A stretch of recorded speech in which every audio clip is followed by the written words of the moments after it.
Hello there, people of the universe. My name is MichSciFi, and to counter this year's heatwave, no, my mum will not be throwing a bucket of water at me like in this video.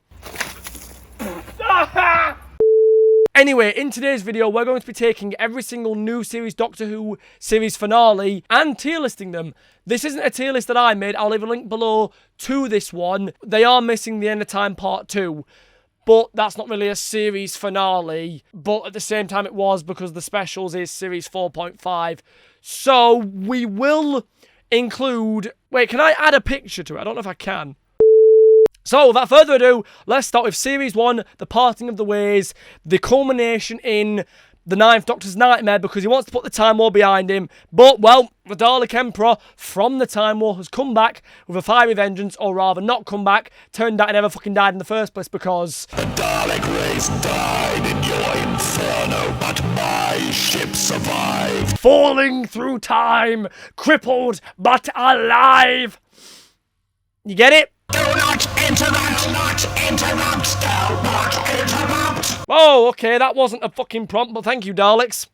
Okay, straight away, Series 1 is an amazing finale. It is. I remember being 7, 8 years old, watching Series 1, and I didn't know the concept. I didn't know what regeneration was, so I had no idea that the Doctor, if he did die, would just reboot. So for me, it was more the notion of the Doctor. He was in the shittier. The massive shot that is revealed at the end of Bad Wolf when we see the Dalek army. What I'm going to do, and it's quite fitting that they've named A tier this, it is going to go in absolutely fantastic. And as Russell's first one, he truly left a mark on Doctor Who, as if he hadn't already done that enough with the prior 12 episodes, which reminds me, that is one of the reasons why I'm so excited for Ncuti's first series. Because what's his series finale going to be? Is it going to be Daleks? I know some people are a little tired of RTD finales and Daleks. But me personally, it's been so long since we had a proper good Dalek story. Which, speaking of Daleks, we move on to Series 2, Doomsday. The culmination and more importantly, my first experience of a heartbreak, losing, or rather seeing Ten and Rose lose each other, being separated. Even now, watching that scene where Rose is pulled into what the Doctor refers to, not very lovingly, as hell. Yes, she doesn't, she survives, but she's trapped from being with the man she loves. The loss, the stab in the heart, is clearly felt by David's acting, by Billy's phenomenal acting, and then by Murray Gold's absolutely tremendous, tear-inducing soundtrack. So good. And then the finale, the goodbye on Bad Wolf Bay.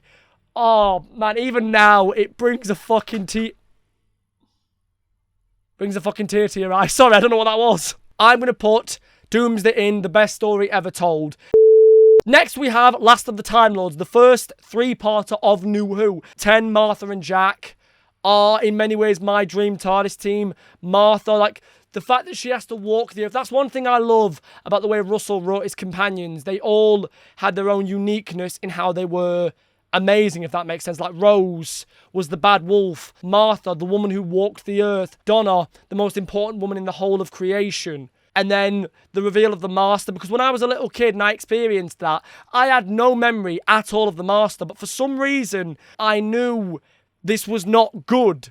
I'm going to put it in absolutely fantastic, but I think the worry is I don't want to put too many really high, but I mean, it's my tier list. Yeah, you know what? If you want to call me smooth brain, by all means, go for it. But what I am absolutely not smooth brain on is where I'm going to put Series 4, Journey's End. Best story ever told. There is no denying that finale. Series 2 is my favourite series from David, because obviously Rose. But I cannot and will not argue that Series 4's finale and Series 4 is David's best series. The episodes, the character development with Ten, how Donna's come on so much, the family aspect with Wilf and Sylvia, the finale seeing everybody back. It truly is. It's a brilliant finale, and yes, I understand people are not too fond of, is it a cop-out the way the Daleks get destroyed by a few buttons? I do get that, and I do get the argument that, oh, did Russell build him up so much, build the story up so much, that he wrote himself into a corner and couldn't get out of it in a way that was as good as the build-up? I do get those criticisms, and I 100% sort of half, 35, 40% agree with them, but that aside, I still love the episodes, like Stolen Earth, Journey's End, not just for the amazingly heartwarming reunion with Ted and Rose, but just one of my favourite shots in Stolen Earth is the shot of just seeing the Supreme Dalek giving and barking his orders. And then we get that one shot, it's the wide shot where we see the massive army of Daleks. And then in Journey's End, when 10 further proves that point when he says, oh, the last time we met them, they were scavengers and hybrids and mad. But this is a fully fledged Dalek Empire at the height of its power. The whole thing is really just, it's so brilliant and powerful. And then the heartbreaking ending with Donna. And even though we're going to get Donna back in the 60th, for me, that doesn't change how sad Series 4 is. The only reason I'm happy that that's going to get, not undone, but she's going to get her memories back is because for me, the Doctor is going to get weight lifted off his conscience. Right, next, The Big Bang Series 5. I'm going to say good. It's not bad by any means, obviously, because it's in good, but it has obviously gone quite a bit lower than the other 4. It isn't because Matt Smith, no, I love Matt, he's my third favourite Doctor. It goes 10, 12, 11. Don't know where 14 can technically go, if he goes with 10 or if he's another spot. I don't really know how that's going to work, but it'll be interesting nonetheless. But yeah, Series 5 is good. How sad the ending is with the implication that Amy's going to forget him. I'll be a story in your head, but that's okay. Just make it a good one. Like, it is really sad. And then when he comes back, it is really monumentous. And of course, The Big Bang created the drunk draft dance. You can't not love that. So it's not that it's not great. It's one of those ones where, yeah, it's good. Like, if someone said to me, Big Bang, what do you reckon? I'm like, yeah, it's good. It is just one of those ones where, say, if someone wanted to watch it, I'm like, yeah, go on, stick it on. But it isn't one where I'm like, oh yeah, definitely, come on. But it is still, like I said, it is good.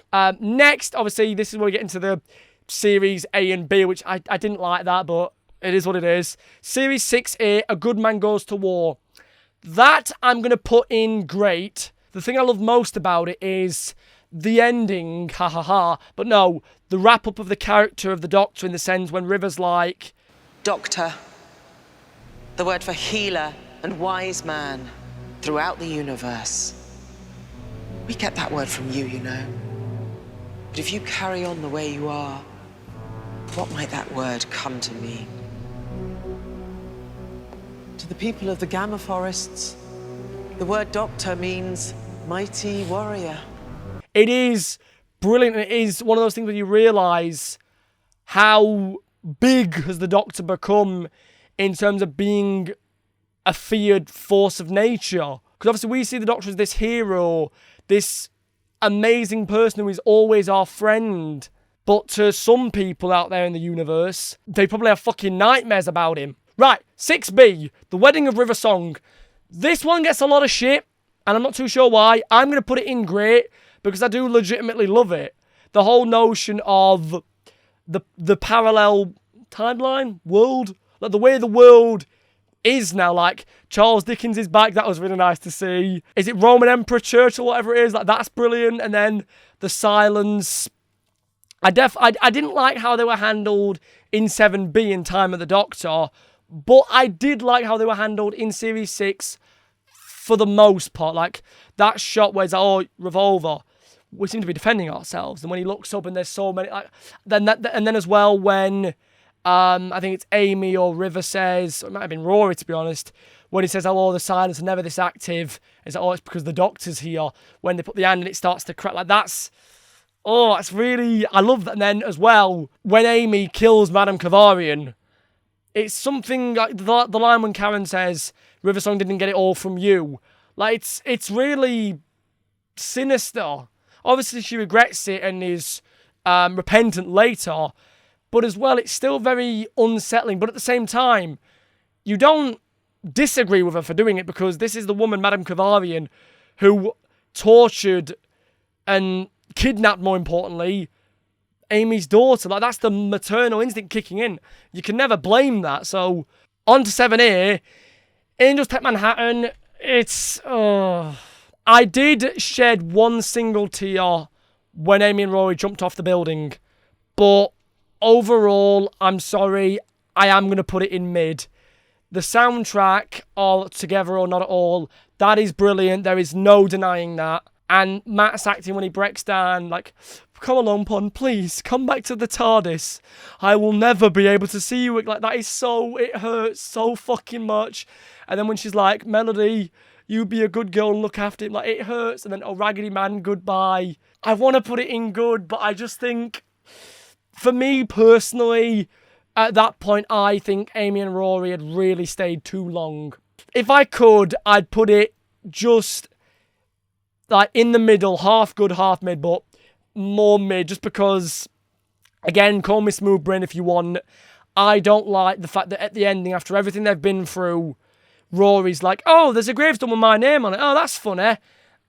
It just seems a bit silly. Like, how did you not think? And I suppose you could argue, and you'd be totally fair to, that, oh, well, they've just defeated them, so surely they're fine now. But I think it's just, for me personally, I wouldn't be chill till I'm in the TARDIS. So it's mid, but it's not bad. Name of the Doctor, I'm going to put that one in, oh, great.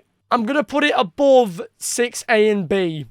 Personally, when I think about, it's definitely above Series 6B, but when I look at Good Man Goes to War and Name of the Doctor, don't know why I've got this in my hand. When I look at those two, I am slightly putting Name of the Doctor ever so slightly ahead. But I personally prefer Name of the Doctor, but that's because I really do love 7B. Moving on though, Series 8, Time of the Doctor, that's going to go in, I'm going to put it in grey after 7B and 6A. It is an emotional finale, and I do get emotional when watching it and saying goodbye to 11, but I don't like how rammed the episode is. Series 8, I did watch this recently, so I do like the moment at the end when 12 is like, I am not a good man. I'm not a bad man. I'm going to put it in grey.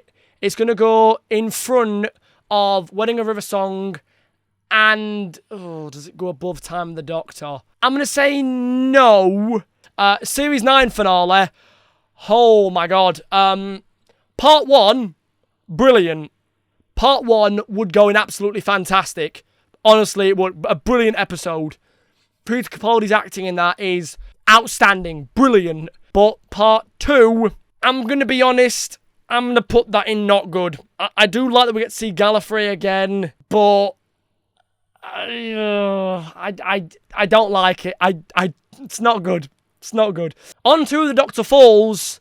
Honestly, I would put this in the top of grey. To be honest, nearly in. Oh, would I go as far as absolutely fantastic? I'm gonna. As well, another thing, Twice Upon a Time. I'd put that in grey, neck and neck with Name of the Doctor. 100%. When 12 says to Bill and Nardole, can't I ever have peace?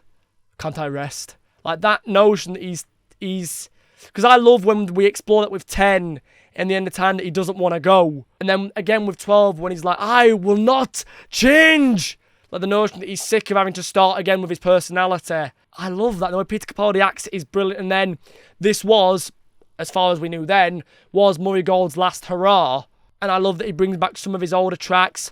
Some that he slightly changes. I think we get a variation of Doomsday. We get a variation of Veil de Chem, which was the end of time theme. Like, it's brilliant. It really is brilliant. Moving now into an era that I think we all know where I'm going to place. The Battle of Rancid Old Bollocks, or... yeah, that. Active dislike. It's not the worst to the point I'd say retcon it. No, it's more just... It's forgettable. I don't remember anything about that other than it has things that it's ripping off from the Stolen Earth, and Graham wants to kill the two fairies' nightmare, even though he didn't technically kill Grace. I don't know if he did or not. I don't remember Series 11, and I don't really want to rewatch it, so can someone please correct me? Timeless Children, or Timeless... whatever it's fucking called. That's going to go in retcon it. I hate the episode. I hate what it does to the lore. And I also... most of all, I hate the notion that the Master is taking out his anger on what the Time Lords did to the Doctor on the Doctor, even though he knows she didn't know. She had nothing to do with it. It wasn't her choice.